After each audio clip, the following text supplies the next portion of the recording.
Assalamualaikum warahmatullahi wabarakatuh. Perkenalkan, namaku Vina Amalia dengan NIM 21052110054 dari kelas Sosiologi 3B. Nah, di sini aku akan menjelaskan tentang industri UMKM konveksi seragam TK milik Bu Husnul nih. Nah, sebelum aku menjelaskan dengan metode, aku akan menceritakan bagaimana usaha konveksi ini didirikan dan bagaimana konveksi ini berjalan. Menurut cerita dari Bu Husnul mendirikan usaha ini pada tahun 2016. Sebenarnya usaha ini bukan pekerjaan utama Bu Husnul, akan tetapi kerjaan sampingannya Bu Husnul. Awalnya Bu Husnul hanya mengambil dari TK tempat ia bekerja saja, yakni TK Pembina. Karena di TK ini tiap tahunnya ingin seragam dengan desain yang berbeda dan butuh waktu yang cepat. Akan tetapi tidak ada konveksi satupun yang bisa menerimanya. Akhirnya Bu Inul yang berinisiatif untuk membuatkan desain dan seragam tersebut. Lama-kelamaan banyak sekolah lain yang tertarik. Bu Inul melihat hal itu sebagai peluang usaha. Konveksi milik Bu Inul ini khusus hanya untuk membuat seragam TK saja. Seragam yang sudah diproduksi kemudian diambil oleh perwakilan dari sekolah yang memesan. Oke, selanjutnya kita akan masuk dalam 4 metode dalam analisis sosiologi industri. Yang pertama yakni social mapping, di mana konveksi Bu Husnul ini adalah suatu UMKM yang memproduksi seragam TK terletak di tengah-tengah pemukiman warga perumahan Pesona Indah yang berjarak 350 meter dari alun-alun Bangil. Bangil sendiri merupakan salah satu kecamatan dari Kabupaten Pasuruan, Jawa Timur. Yang kedua yakni diagram Venn. Dalam menggunakan metode diagram Venn ini, kita akan menemukan gambaran baru mengenai skala prioritas permasalahan yang dialami oleh industri UMKM konveksi milik Bu Inul. Dalam pengoperasiannya terdapat permasalahan yang menjadi skala prioritas untuk saat ini, yakni 1. Dari pihak sekolah tidak mau menyetok. Yang kedua, pemesanan membludak di tahun ajaran baru. Yang ketiga, target waktu, kurangnya karyawan, dan stok kain yang terbatas.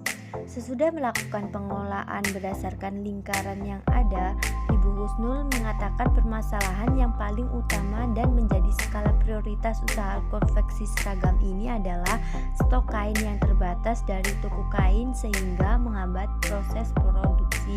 Kemudian permasalahan yang kedua yaitu kurangnya karyawan dan terkadang izin kerja yang membuat pengelolaan estimasi waktu pemesanan. Yang ketiga yakni food basket.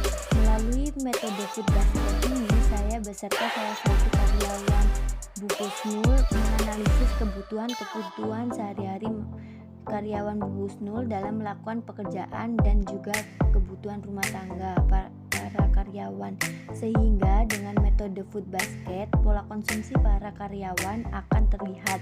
Yang pertama, Ibu Husnul Khotimah harus membayarkan gaji karyawan. Gaji karyawan dihitung dari berapa jumlah produksi seragam yang mereka garap, membayar listrik, air, dan membeli bahan-bahan serta alat produksi seragam TK. Di dalam usaha konveksi seragam TK ini tidak menyediakan uang makan karena dikerjakan di rumah masing-masing, tapi uang listrik dari Ibu Husnul. Adapun saat hari raya, karyawan mendapat THR berupa barang peralatan rumah tangga atau sembako. Yang terakhir yakni matriks scoring. Dalam metode ini kita tidak hanya melihat dari skala prioritas, namun lebih kepada keputusan yang tepat untuk dijadikan permasalahan yang harus dipecahkan melalui matriks scoring.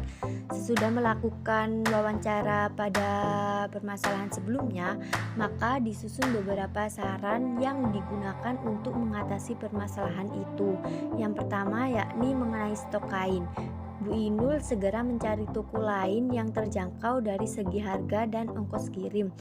Yang kedua, untuk kemuloran waktu, Ibu Inul akan melakukan negosiasi terhadap konsumen dan meminta tambahan estimasi waktu. Dan yang terakhir yakni kekurangan karyawan. Bu Inul meminta tolong kepada karyawan tetapnya untuk mencari partner agar dapat membantunya, dan partner tersebut hanya bekerja di saat dibutuhkan hari itu saja.